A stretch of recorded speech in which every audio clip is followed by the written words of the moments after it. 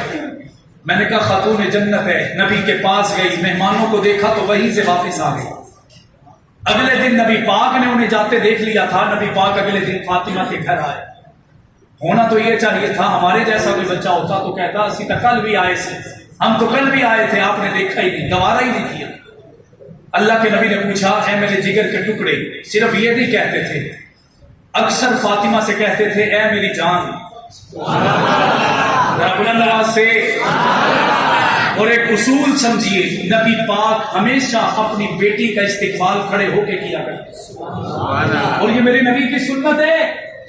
کوئی یہ نہ کہے یار عورتوں کے لیے کھڑے ہو گئے، میرے نبی کی سنت ہے ہمیشہ کھڑے ہو کر استقبال فرماتے، اور جہاں خود بیٹھتے وہیں اپنی بیٹی فاطمہ کو بٹھاتے۔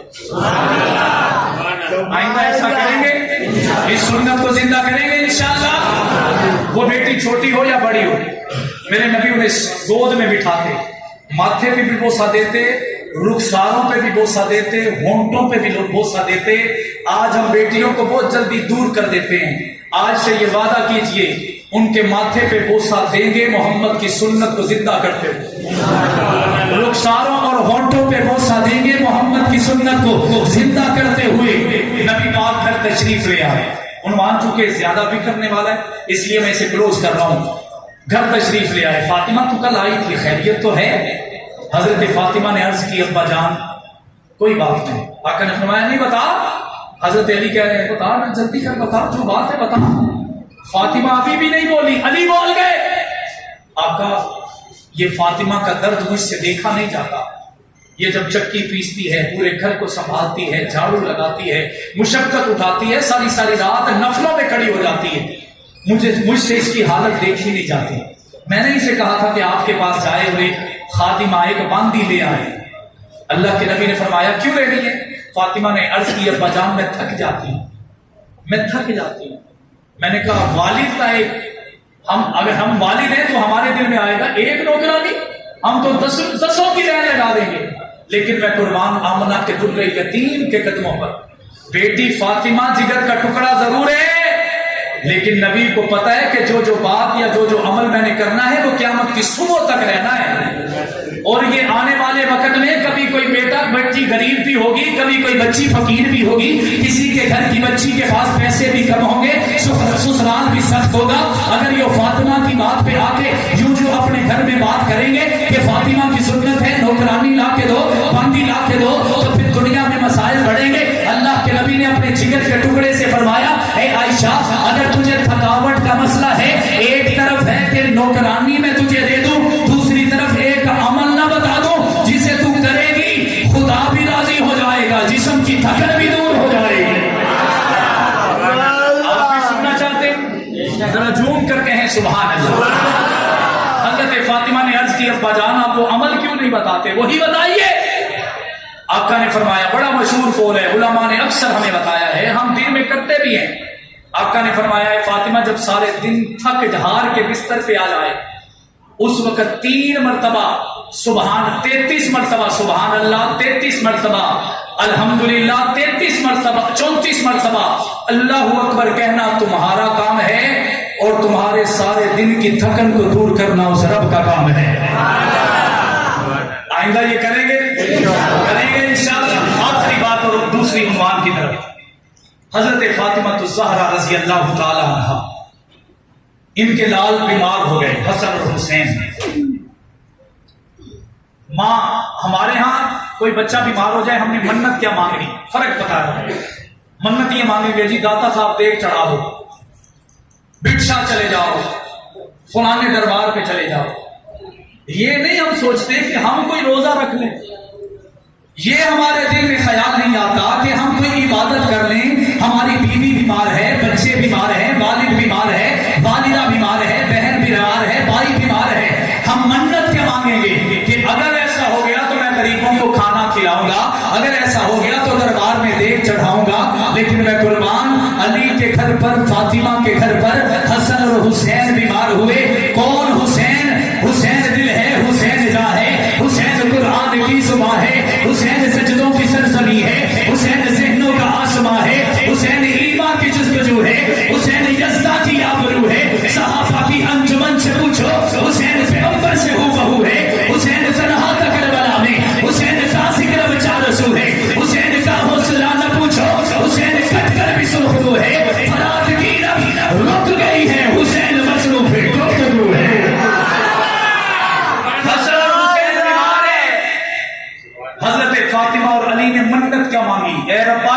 ٹھیک کر دے ہم 3 روزے رکھیں گے, 3 روزے رکھیں گے. اللہ نے دونوں شہزادوں کو ٹھیک کر دیا, روزہ رکھنے لگے. بچے بھی اٹھ گئے, ابا جان امی جان آپ بھی رکھیں گی تو ہم دونوں شہزادے بھی رکھیں گے. روزہ رکھ لیا کھجوروں سے, 2 کھجوروں سے روزہ رکھیں. ہمارے دسترخوان پہ 20 قسم کے کھانے ہیں, ہم پھر بھی نہ شکرے. اور جنہوں نے روزہ نہیں رکھا ہوتا وہ بھی ایسے چودھری بن کے بیٹھتے ہیں جیسے سارا روزہ ہی اس کے لیے, افطاری اس کے لیے ہو رہی.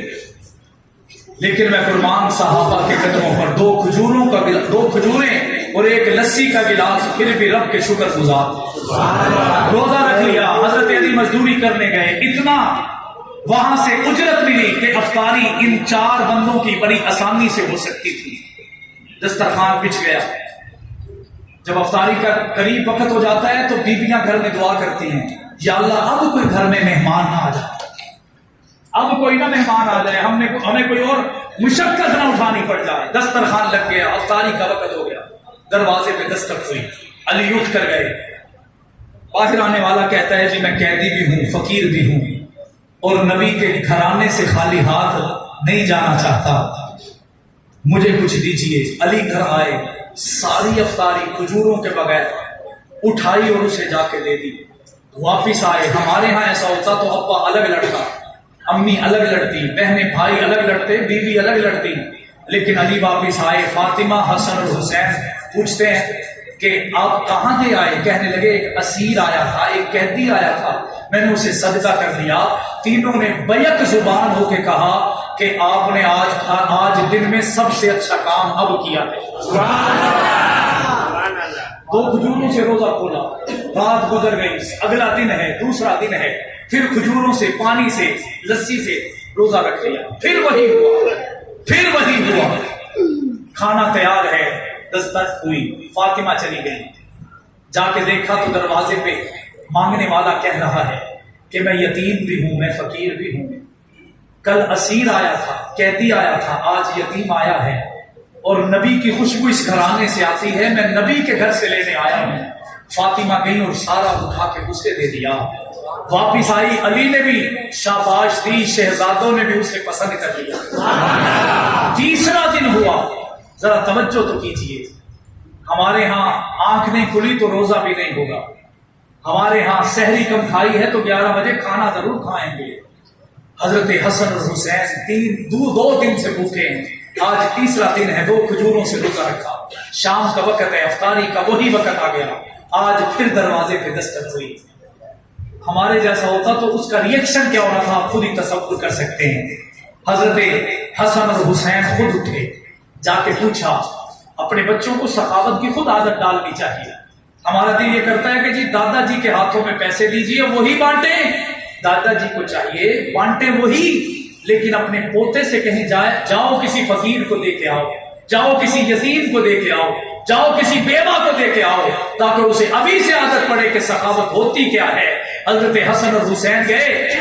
آگے آجا جو مانگنے والا تھا اس نے کہا میں مسکین ہوں, میری اماں بھی نہیں ہے, میرا ابا بھی نہیں ہے, میں فقیر بھی ہوں, گھر میں کھانا بھی نہیں ہے, آپ کے گھر آیا ہوں, آپ جنت کے سردار ہیں, آپ کچھ کیجئے. حسن اور حسین آئے, سارا کھانا اٹھا کے اسے دے دیا.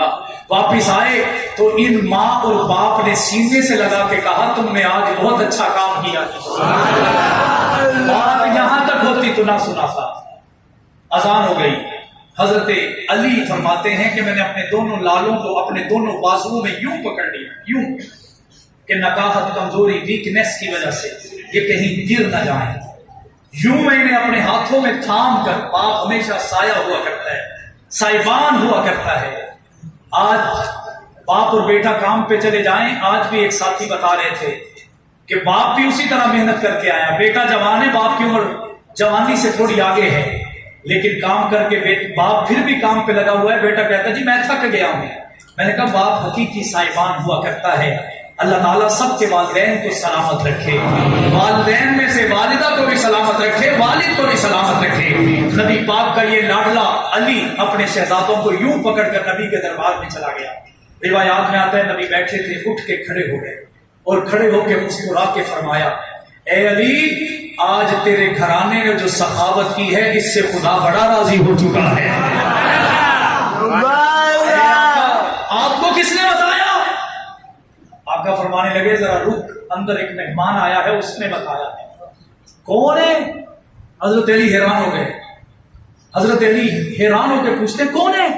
اللہ کے نبی نے فرمایا ان 3 دنوں میں جو تیرے گھر میں سخاوت کی ہے، آج جبرائیل اللہ کی طرف سے پیغام لائے ہیں کہ آج تیری اس سخاوت سے خدا راضی بھی ہو چکا ہے اور خدا کی طرف سے تیرے پورے گھرانے کے لیے سلام بھی آیا ہے۔ میں نے کہا پھر مجھے یہ کہنے دیجئے، لفظوں کا یہ ہجوم ثنائے حسین ہے، لفظوں کا یہ ہجوم ثنائے حسین ہے، میں بھی میرا سخن بھی برائے حسین ہے۔ کالے کو جا بتا دے، رافضی کو جا بتا دے، کافر کو جا بتا دے، بڑے اختصار سے وہ دین ہی نہیں جو سوائے حسین ہے۔ میری بات سمجھ میں آ رہی ہے؟ یہ حضرت فاطمہ الزہرا ہے، اللہ تعالیٰ ان کی قبر پر کروڑوں رحمت نازل فرمائے۔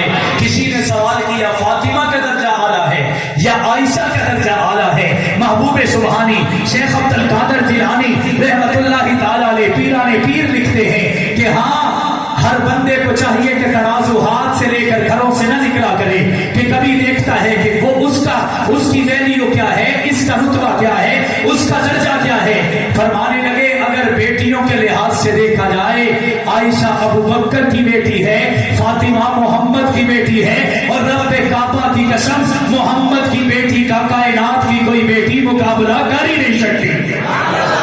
ایسا ہی ہے؟ ایسا ہے یا نہیں ہے؟ اور اگر بیویوں کے لحاظ سے دیکھا جائے، ذرا کہو سبحان اللہ۔ فاطمہ علی کی بیوی ہے اور میری ماں عائشہ محمد کی بیوی ہے، اور رب کعبہ کی قسم کائنات کے سارے انسانوں کی بیویاں مل بھی جائیں، محمد کی بیوی عائشہ کا مقابلہ کر سکتی؟ اگر دیکھا جائے درجہ تو فاطمہ کا بھی اعلیٰ ہے، درجہ تو عائشہ کا بھی اعلیٰ ہے، یہ بھی لاڈلی ہے تو وہ بھی لاڈلی ہے، یہ بھی قریبی ہے تو وہ بھی قریبی ہے۔ اسے دیکھ کر محمد کو پیار آتا ہے تو عائشہ کو دیکھ کر بھی محمد کو پیار آتا ہے۔ اگر فاطمہ خاتون جنت بن کے آئی ہے تو عائشہ اسی خاتون جنت کی اماں بن کے آئی ہے۔ حضرت اماں عائشہ کی طرف آئیے، حضرت خدیجہ کی پہلے بات کرتے ہیں۔ حضرت خدیجہ کبریٰ رضی اللہ تعالیٰ عنہ نے پہلے 2 شادیاں کی، ایک سے طلاق ہو گئی، ایک سے ان کا خاوند اس دنیا سے چلا گیا۔ حضرت خدیجہ جیسے حضرت عثمان امیر ترین انسان تھے، ویسے ہی حضرت خدیجہ مکہ عرب کی سب سے امیر خاتون تھی۔ انہوں نے اپنے کسی قریبیوں کو کاروبار کے لیے پیسے دے کر بھیجا کہ جاؤ یہ فلاں کاروبار کرو، جب وہ واپس آئے تو لاس ہی لاس، نقصان ہی نقصان۔ کسی نے بتایا کہ ایک اور بندہ ہے، اسے کام کی ضرورت بھی ہے، اگر آپ اسے ہائر کر لیں۔ خدیجہ نے پوچھا وہ کون ہے؟ کہنے والے نے کہا عبداللہ کا بیٹا ہے اور اسے محمد کہا جاتا ہے۔ روایات میں آتا ہے حضرت خدیجہ ڈری ہوئی ہیں کہ پہلے میں نے 2 اپنے قریبیوں کو آزمایا، انہوں نے مجھے دھوکہ دیا، انہوں نے مجھے پروفٹ نہیں دیا، انہوں نے مجھے لاس دیا، اب یہ پرایا ہے، ظاہراً کوئی رشتہ داری بھی نہیں ہے، اب اسے کیسے اتنی بڑی رقم دے دوں؟ انہوں نے ان میں سے 1/4 حصہ کم پیسے دیے، 1/4 حصہ کم، کہ چلو اس کا بھی کام ہو جائے گا، اگر اچھا ہوا تو آئندہ بھی کاروبار چل جائے گا۔ میں قربان آقا دو جہاں کے قدموں پر، روایات میں آتا ہے 1/4 حصہ پیسے لے کے گئے، جب پرافٹ لے کے آئے پہلے دونوں کا بھی نقصان پورا کر لیا۔ حضرت خدیجہ حضرت ابوبکر کی ہمسائی ہے، ذرا توجہ کیجیے، حضرت ابوبکر کی ہمسائی ہے، اور ایسی عورت ہے کہ جس نے ہر مشکل وقت میں نبی پاک کا ساتھ دیا۔ نبی جب پریشان ہوئے، عام طور پہ ہم دیکھیں تو ہم اپنے گھر میں سے کسی سے مشورہ نہیں لیتے، اپنے گھر والوں میں عورتوں سے خاص طور پہ ماں سے پوچھ لیتے ہیں، لیکن اپنی بیوی سے بچوں سے ہم کم مشورہ کرتے ہیں۔ لیکن میں قربان آمنہ کے در یتیم کے قدموں پر، وہ جب بھی آتے جو بھی مشکل ہوتی خدیجہ کو بتاتے، خدیجہ اس کا فوراً حل فرما دیتی۔ نبی پاک واپس آئے، پروفٹ ڈھیر لے کے آ گئے، خدیجہ کے ہمسائے ہیں حضرت ابوبکر۔ کسی نے کہا کہ علی کا بات دور نکل جائے گی، میں کیسے کروں، لیکن یہ بات کیے بغیر بھی نہیں رہ سکتا کہ حضرت علی المرتضیٰ میرے نبی پاک کے قدموں میں 25 سال رہے، کتنے سال؟ کتنے سال؟ جب نبی کے قدموں میں آئے تو علی کی عمر تھی 2 سال. کتنی؟ 2 سال. اور آپ کے ادھر کوئی 2 سال کا بچہ ساتھ آیا؟ اس بچے کی عمر کتنی؟ 4 سال. آپ کیوں نہیں لے کے آئے؟ کیونکہ 2 سال کے بچے کو کیا پتا کرنا کیا ہے، سننا کیا ہے، بات کیا ہے، وہ تو تنگ کرے گا. حضرت علی جب نبی کے پاس آئے عمر کتنی تھی؟ 2 سال. اور جب نبی اس دنیا سے گئے علی کی عمر تھی 27 سال. کتنی؟ پہلے والے 2 نکالیے، باقی کتنے بچ گئے؟ میں نے کہا جو 25 سال نبی کا کھائے پیے پہنے رہے سیکھے پڑھے اسے علی کہا جاتا ہے. اور ابو بکر جب نبی کے قدموں میں آئے عمر تھی 18 سال. کتنی؟ اور 18 سال میں پاکستان کے اندر آئی ڈی کارڈ بن جاتا ہے. بنتا ہے یا نہیں بنتا؟ کہ بچہ سمجھدار ہو چکا ہے، اب یہ جانا چاہے باہر تو جا سکتا ہے، شادی کروانا چاہے کروا سکتا ہے، بزنس کرنا چاہے تو کر سکتا ہے. حضرت ابو بکر جب آئے عمر تھی 18 سال. اور جب نبی پاک اس دنیا سے گئے تو ابو بکر کی عمر تھی 61 سال. کتنی؟ میں نے کہا آخر کے 2 نکالو، شروع کے 18 نکالو، باقی بچ کے 43 سال. کتنے؟ 43 سال. پھر فیصلہ ہو گیا. کہنے والا کہتا ہے جی علی اپنا ہے. میں نے کہا نہیں، سارے اپنے ہیں. میں نے کہا جو 18 سال نبی کا کھائے پیے رہے سب کچھ نبی سے لے، حتیٰ کہ بیٹی بھی لے لے، اسے علی کہا جاتا ہے. اور جو ساری زندگی سب کچھ محمد پہ لٹاتا رہے اسے ابو بکر صدیق کہا جاتا ہے. میں واپس اپنے موضوع کی طرف آ رہا ہوں. حضرت خدیجہ صدیق اکبر کے پاس آئیں اور آ کے عرض کی کہ صدیق اکبر میرے لیے 12 رشتے آئے ہیں جو مجھ سے شادی کرنا چاہتے ہیں. یہ بات شاید ہے کسی نے سنی ہوئی. میرے والد شہید کی تحقیق ہے، بطور تحفہ پیش کر رہا ہوں. حضرت خدیجہ نے کہا کہ اے ابو بکر تجھے پتا ہے کہ میرے لیے 12 رشتے آئے ہیں جو مجھ سے شادی کرنا چاہتے ہیں، تو تیرا کیا مشورہ ہے؟ حضرت ابو بکر نے فرمایا کہ اے خدیجہ جس سے تیرا دل کرتا ہے، جو تجھے زیادہ موافق ہے، پسند ہے، قریبی ہے، دیکھا بھالا ہے، اس سے کر لے. حضرت خدیجہ نے نظریں جھکا کے فرمایا اے ابو بکر رشتے تو 12 آئے ہیں لیکن مجھے پسند تیرا یار محمد ہے. میں اس سے رشتہ کرنا چاہتی ہوں. میں اس سے رشتہ کرنا چاہتی ہوں. اب عجیب بات سنیے کہ جب بات ہو گئی حضرت خدیجہ نے فرمایا کہ اے ابو بکر میرا دل چاہتا ہے میری طرف سے تو جائے اور محمد کا رشتہ میرے لیے مانگ کے لائے. میری طرف سے تو جائے. حضرت ابو بکر آئے، آ کے ابو طالب سے کہا، حضرت نبی پاک سے فرمایا، ابو لہب سے کہا. اب یہ دونوں چچا سر جوڑ کے بیٹھ گئے اس وجہ سے کہ یار اتنے بڑے گھر سے رشتہ آیا، اتنے بڑے گھر سے آیا. حضرت ابو بکر نے فرمایا کہ محمد مصطفیٰ سے بھی پوچھ لیجئے جو اس وقت صرف محمد تھے. آقا سے پوچھا، آقا نے فرمایا جہاں تمہارا دل کرتا ہے تم میرے بڑے کو کر دو. رشتہ طے ہو گیا. کروانے والا ابو بکر. اب ابو طالب اور ابو لہب کہتے ہیں ابو بکر نے فرمایا کہ اب آپ میں سے کوئی جائے اور رشتہ مانگ کے بھی لائے. میں تو ان کی طرف سے آیا ہوں، آپ کی طرف سے بھی کوئی جائے. ابو طالب اور ابو لہب نے کہا جی میرا تو فلاں مسئلہ ہے میں نہیں جا سکتا. ایک نے کہا میرا جی یہ ان کے ساتھ پنگا چل رہا ہے میں نہیں جا سکتا. ان دونوں نے کہا کہ لے کے رشتہ آیا بھی تو ہے، لینے جائے گا بھی تو. حضرت ابو بکر چلے گئے، رشتہ پکا ہو گیا. حضرت خدیجہ الکبریٰ کا ذکر لازمی تھا. بات شانت حضرت ابو بکر کی زیادہ اس میں بیان ہو رہی، لیکن کوئی نہیں، ہم سب کے ماننے والے ہیں. حضرت ابو بکر صدیق رشتہ لے بھی آئے، رشتہ مانگ بھی لائے. شادی طے ہو گئی. نبی پاک اٹھے اور اپنے چچا کے پاس گئے اور جا کے کہا کہ بڑے گھر میں رشتہ ہو رہا ہے، انتظامات کیسے ہوں گے، مہمان آئیں گے، کھانا کھلانا ہوگا، کیسے ہوگا، کس انداز سے ہوگا. ابو طالب نے کہا میرے پاس تو ہے ہی کچھ نہیں، میں نے تو اپنا علی بھی تجھے دے دیا، میرے پاس کچھ نہیں ہے. ابو لہب سے بات کرو. ابو لہب کے پاس گئے، چچا ہے، کہنے لگا جی میرے تو پیسے فلان جگہ پہ پھنس گئے، میرے پاس بھی کچھ نہیں. نبی پاک یہ سوچ کر آئے اور اپنے گھر میں نظریں جھکا کے بیٹھے ہوئے پریشان ہیں. تصورات میں کھو کر میری بات کو سنیے گا. مجھے لگتا ہے آپ ڈھیلے ہو گئے ہیں، ذرا بلند آواز سے کہیں سبحان اللہ. نبی پاک پریشان بیٹھے ہیں، پریشانی میں تھے کہ ابو بکر آ گئے. اے محمد کیا ہوا؟ آقا دو جان فرمایا کچھ نہیں. مجھے بتا کیا ہوا ہے؟ مجھے پتا ہے پچھلے 4 سال سے میں تیرا دوست ہوں، تیری ہر عادت سے واقف ہوں، بتا کیا مسئلہ ہے؟ نبی پاک نے فرمایا تیرا مجھ پہ پہلے بڑا احسان ہے کہ تو میرے لیے رشتہ لے کے بھی آیا، میری طرف سے مانگ کے بھی آیا، اب میں تجھے کیا بتاؤں، شادی سر پہ آ گئی ہے، گھر میں کھانے کو کچھ نہیں ہے، مہمانوں کو کھلانے کے لیے کچھ نہیں ہے، شادی کا جوڑا بنانے کے لیے کچھ نہیں ہے۔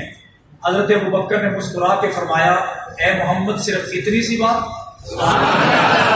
آقا نے پوچھا کیوں؟ حضرت ابوبکر نے فرمایا شادی کا جوڑا بھی میری طرف سے ہوگا، شادی کا خرچہ بھی میری طرف سے ہوگا۔ میں بات کر رہا ہوں نبی پاک کی نبوت سے 15 سال پہلے کی، 15 سال پہلے حضرت ابوبکر گئے، شادی کا جوڑا لے آئے۔ روایات میں ایک میں ہے 1000، ایک میں ہے 100 سونے کے سکے تھیلی میں ڈال کر ابوبکر لائے اور آقا کے قدموں میں رکھ کے کہا کہ اے محمد یہ شادی کا جوڑا ہے اور یہ تیری شادی کا سارا خرچ ہے۔ کوئی کہنے والا کہتا ہے کہ ابوبکر تو عہدہ لینے آیا تھا، کوئی بدبخت کہتا ہے وہ تو منصب کے پیچھے آیا تھا۔ میں نے کہا جب محمد نہیں تھے ابوبکر تو تب بھی ساز تھا، محمد جب رسول نہیں تھے ابوبکر تو تب بھی تھا، محمد جب نبی نہیں تھے ابوبکر تو تب بھی تھا، محمد جب پیغمبر نہیں تھے ابوبکر تو تب بھی تھا۔ رب کعبہ کی قسم محمد اب بھی جہاں ہے، ابوبکر اب بھی وہاں ہے۔ نہیں ہے؟ میں نے کہا پھر مجھے یہ کہنے دیجیے اصلوں سے چلا آتا ہے وہ یار نبی کا، صدیق کا انکار ہے، انکار نبی کا، ملنا ہو اگر اس سے یعنی آقا سے آسان پتا ہے، صدیق کا دربار ہے، دربار نبی کا۔ کچھ لوگ جھلک دیکھنے آئے تھے نبی کی، کچھ لوگ جھلک دیکھنے آئے تھے نبی کی، صدیق میں کرتے رہے دیدار نبی کا۔ بات سمجھ میں آ رہی ہے؟ بات یہاں تک ہوتی تو نہ سنا تھا۔ شادی کا جوڑا آ گیا، خرچہ آ گیا۔ حضرت خدیجہ کو پتا تھا کہ میرے محمد کی حالت کیا ہے۔ جب شادی قریب آئی حضرت خدیجہ الکبریٰ نے ایک جوڑا بھیجا، ایک شادی کا جوڑا بھیجا اور کہا کہ اے محمد یہ شادی کا جوڑا میں نے تیرے لیے لیا ہے، شادی والے دن تو نے یہ پہن کے آنا ہے۔ اللہ کے نبی نے، اور بات ایسی ہو گئی، ایک یار نے دیا ہے، دوسرا بیگم نے دیا ہے، اور ہم تو آج کے لوگ جو ہیں بیگم کے گھر سے آئی ہوئی چیز یوں سمجھتے جیسے جنت سے آئی، اور اگر انکار کرے تو پھر جائیں کہاں پہ؟ ہمارے استاد مولانا عبد المجید لدھیانوی، ٹائم کیا ہو گیا یار؟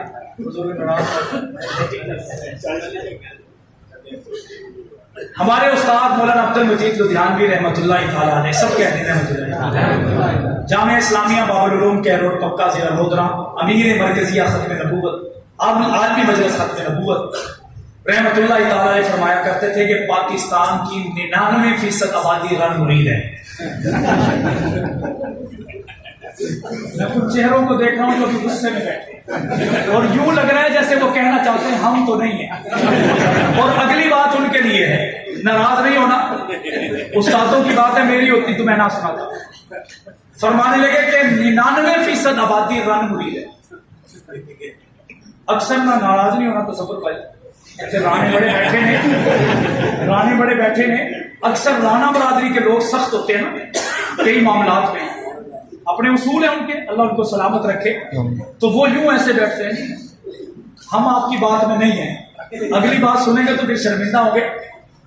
ہم جس دن یہ بات سن کے ہٹے اس دن ہماری کلاس کی 72 بچوں میں سے 45 بچے حاضر تھے، فجر کے فوراً بعد درس ہوتا تھا ان کا۔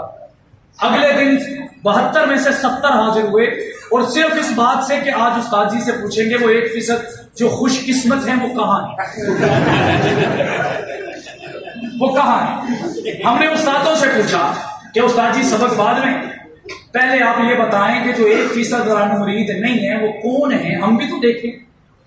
مسکرا کے فرمانے لگے رن مرید وہ بھی ہیں لیکن وہ جھوٹ بول دیتے ہیں۔ اب فیصلہ مفتی فاروق صاحب لوگوں نے کرنا ہے کہ کون سچا ہے اور کون جھوٹا ہے، ہم تو سچے ہیں ماشاءاللہ۔ ذرا بلند آواز سے کہیں سبحان اللہ۔ شادی کا جوڑا آ گیا، شادی کا جوڑا آ گیا نبی پاک کے پاس کہ یہ خدیجہ نے بھیجا ہے، آپ یہ پہنیے۔ نبی پاک نے فرمایا میں نے تو پہن دیا ہے۔ واپس پیغام گیا کہ جو آپ نے پہنا ہے ابو بکر نے دیا ہے، اس کا معیار کم ہے، میں خدیجہ ہوں، میں بھی تاجرہ ہوں، میرے سرتاج کا جوڑا مجھے پتا ہے کس معیار کا لینا ہے، میں نے اس لحاظ سے بنا کر بھیجا ہے۔ حضرت ابو بکر نے اپنی محبت کا اظہار کیا، حضرت خدیجہ نے اپنی محبت کا اظہار کیا۔ آقا دو جہاں نے مسکرا کے فرمایا کہ میری خدیجہ سے جا کے کہو کہ جب شادی کے بعد تو گھر آئے گی تو یہ پہن لوں گا، لیکن جو پہنا ہے وہ ابو بکر کا ہے، وہ میں اتار نہیں سکتا۔ بتاؤ یہ عظمت ہے یا نہیں ہے؟ یہ حضرت خدیجہ الکبریٰ ہے جو آخری دم تک محمد مصطفیٰ صلی اللہ علیہ وسلم کے ساتھ وفادار رہی، اور ان کے جانے کا ہی غم تھا کہ آقا اداس رہا کرتے تھے، آقا پریشان رہا کرتے تھے، آقا ہر وقت خدیجہ کو یاد فرمایا کرتے تھے۔ تو اس وقت کو دیکھ کر وہی صدیق جس نے شادی کروائی تھی، وہی صدیق آیا اور آ کر کہنے لگا معبود پریشان کیوں ہیں؟ آقا نے فرمایا کہ خدیجہ کی بڑی یاد آتی ہے۔ حضرت صدیق اکبر نے فرمایا آقا پریشان کیوں ہوتے ہیں؟ خدیجہ چلی گئی تو کیا ہے، میری بیٹی عائشہ آپ کے لیے حاضر ہو چکی ہے۔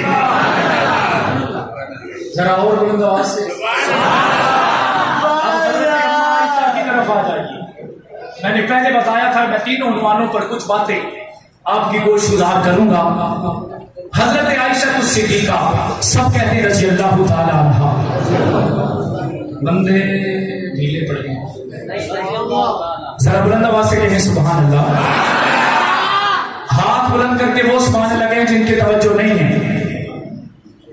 وہ دو تین ہے، اب جن کی توجہ ہے ذرا وہ بلند آواز سے کہتے ہیں سبحان اللہ۔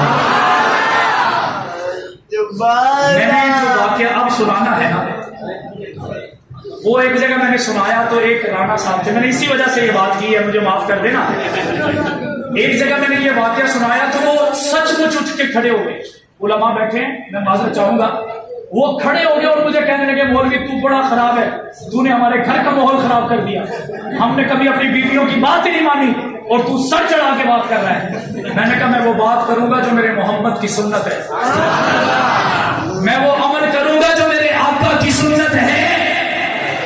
حضرت اماں عائشہ ہیں، میرے آقا کی لاڈلی ہیں، عصر کی نماز کا وقت ہے، بات ختم کرنے لگا، اس سے بہتر بات میرے پاس نہیں ہے۔ عصر کی نماز کا وقت ہے، آقا جلدی میں گھر آئے اور آ کر آقا نے فرمایا اے عائشہ مجھے غسل بنانا ہے۔ حضرت اماں عائشہ نے عرض کی سرتاج آپ غسل والی جگہ پہ چلے جائیے، میں کپڑے انتظام کر کے آپ کو دے دیتی ہوں۔ اللہ کے نبی غسل خانے میں چلے گئے، غسل فرمانے لگے۔ حضرت اماں عائشہ آٹا گوندنے لگے، کپڑے ادھر نہ دیے ہوں گے، پیچھے رکھے ہوں گے، پتہ نہیں کیسا ماحول تھا۔ آقا دو جہاں نے کپڑا اپنے جسم پہ باندھا اور یوں ہی غسل خانے سے باہر آ گئے، آ کے دیکھا اور عائشہ سے کہا کہ میں نے آپ سے کہا تھا کپڑے دے دیں۔ ابھی یہ عائشہ کو بلا کے کہنا شروع ہوئے تھے کہ حضرت عائشہ پیچھے سے آئی۔ ذرا تصور کیجئے گا، آج ہمارے معاشرے میں ایسا ہو جائے تو ہم تھپڑوں سے منہ لال کر دیں گے، ڈنڈوں کی پٹائی کر دیں گے۔ حضرت نبی پاک نے نیچے سے چادر باندھی ہوئی، یہاں اوپر سے میرے آقا نے قمیض نہیں پہنا، کرتا نہیں پہنا۔ اما عائشہ کے ہاتھوں پہ آٹا لگا ہوا ہے، یوں آٹا لگا ہوا ہے، ہاتھ آٹے سے لت پت ہیں، پیچھے سے آئیں اور آقا دو جہاں کے جسم پر آٹا ملنا شروع کر دیا۔ نماز کا وقت ہے، نماز کا وقت ہے، آقا کو بھی پتا ہے، عائشہ کو بھی پتا ہے۔ اما عائشہ نے یوں آٹا ملنا شروع کر دیا۔ ہمارے جیسا کوئی اتنی ہمت اپنے گھر والوں کو دے سکتا ہے؟ ہم تو گھر سے نکال دیں گے۔ آگے سے میرے آقا کا رویہ دیکھیے، اسی لیے ہم کہتے ہیں اگر ہمارے ذہن میں یہ ہے کہ ہماری بیٹی جس گھر میں جائے وہاں شہزادی بن کے رہے، تو ہم جس کی بیٹی کو شہزادی بن کے لائے ہیں اسے شہزادی کیوں نہیں بناتے؟ ہم اسے ملکہ کیوں نہیں بناتے؟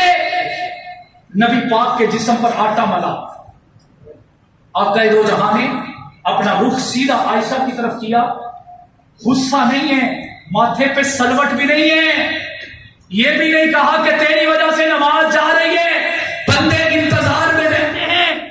آقا دو جہاں نے عائشہ کو دیکھ کر فرمایا یا روحی یہ کیا کر رہی ہو؟ میں نے کہا اس یا روحی کا مطلب علماء سے پوچھوں گا۔ علماء نے بتایا کہ آقا عائشہ کو دیکھ کر کہہ رہے ہیں اے میری جان یہ کیا کر رہی ہو؟ اے میری جان یہ کیا کر رہی ہو؟ اما عائشہ نے فرمایا عرض کی یا رسول اللہ اے سرتاج آپ کے جسم پر آٹا مل کے میں خوش ہو رہی ہوں۔ اس کے بعد نبی پاک کہتے اچھا چلو جو کام کرنا تھا کر لیا، اب لاؤ میرے کپڑے مجھے جانا ہے۔ رب کعبہ کی قسم میں روایت پڑھ کے میری آنکھوں میں آنسو آئے، ایسا پیار اور محبت۔ آقا دو جہاں نے حضرت عائشہ کی طرف رخ کیا، نیچے بیٹھ گئے۔ آقا فرمانے لگے عائشہ جتنا دل میں آتا ہے مل لے، جب محمد تجھے خوش دیکھتے ہیں تو محمد خود بھی راضی ہو جاتے ہیں۔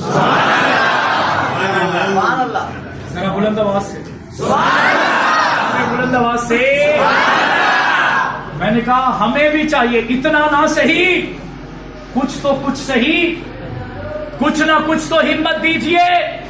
اللہ تعالی ہمیں اپنے بڑوں کے نقش قدم پہ چل کے زندگی گزارنے کی توفیق عطا فرمائے۔ اسی اما عائشہ کے نام پر جنگ کی دھرتی سے ایک جوان اٹھا جسے دنیا حق نواز جنگوی کے نام سے یاد کرتی تھی، جس نے صبح دیکھی نہ رات دیکھی، نہ دن دیکھا نہ شام دیکھی۔ اس کے سامنے دنیا کی کوئی طاقت نہ رہی، بچوں کا خیال نہ رہا، بیوی کا خیال نہ رہا، والدین کا خیال نہ رہا، کاروبار کا خیال نہ رہا۔ اس کی ایک ہی دھن تھی میری ماں عائشہ ہے، میری جان عائشہ ہے، میری سلطنت عائشہ ہے، میری بقا عائشہ ہے، میرا سرمایہ عائشہ ہے، میرا اثاثہ عائشہ ہے، میری امی عائشہ ہے۔ اسی دھن کے اندر آ کے اس نے عمرہ نہیں کیا کیونکہ اسے یوں لگتا تھا اگر روزہ رسول پہ چلا گیا تو آپ گئے تو جہاں کو کیا چہرہ دکھاؤں گا کہ پاکستان میں امی عائشہ کے نام پر لوگوں نے طرح طرح کے جانوروں پر ابا عائشہ کا نام لکھ کر تبرہ کیا۔ آقا کہیں پوچھ نہ لے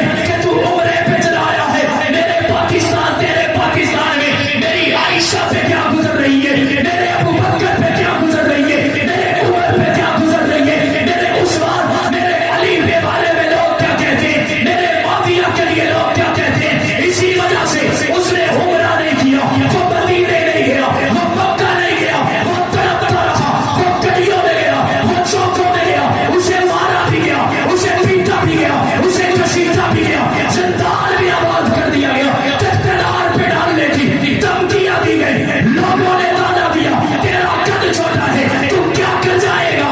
انہوں نے مسکرا کے کہا میرے قد پہ نہ جانا، میرے امام علی کا بھی قد چھوٹا تھا، جب نکلا کرتے تھے تو شیر خدا کہلایا کرتے تھے، جب بات صحابہ کی آئے گی میرے قد پہ نہ جانا، میں ایسا وہار بنا دوں گا کہ کائنات میں تم میرے وجود کے بھول کر صحابہ کی عزت کے ترانے ہر جگہ سنتے دکھائی دو گے۔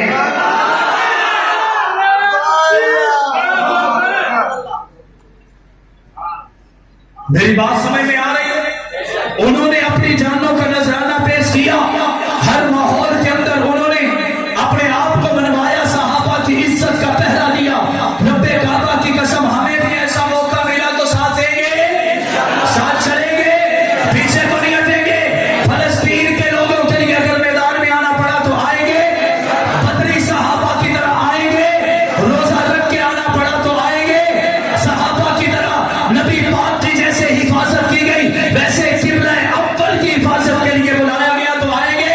تو آخر میں اتنا ہی کہوں گا تم ایسا کرنا، کوئی جگنو کوئی ستارہ سنبھال رکھنا، تم ایسا کرنا کوئی جگنو کوئی ستارہ سنبھال رکھنا، میرے اندھیروں کی فکر چھوڑ بس اپنے گھر کا خیال رکھنا۔ وآخر دعوانا الحمدللہ۔